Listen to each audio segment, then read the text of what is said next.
म्हणालात की आपण builder of A I AI. आहोत. हं.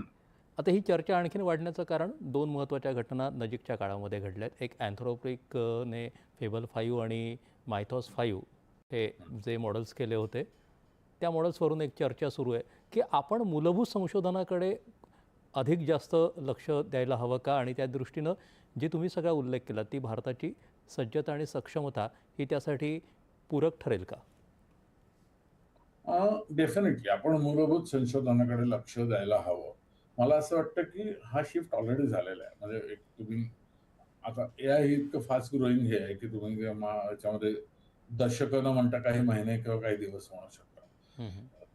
सो मागल्या एक वर्षभराचा विचार केला तर आपल्याकडे युजर एआय युजर्स खूप आहेत.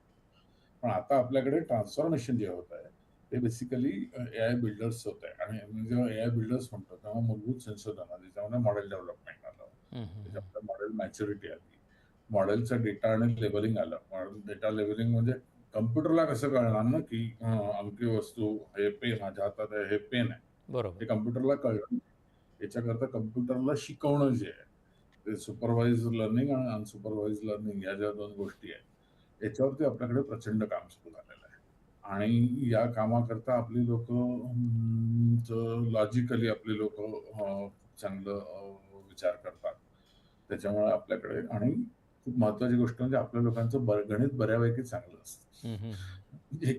म्हणजे बाहेरच्या देशांमध्ये गणित बऱ्यापैकी चांगलं असलेलं लोक आढळणार नाहीत. या सगळ्या गोष्टींचा आपण जर का विचार केला ना तर आपल्याकडे हे काम सुरू झालेलं आहे. ते काम ॲट द टॉप आहे का, हायेस्ट लेव्हलला आहे का, नाही अजून. त्याच्यात आवश्यकता आहे.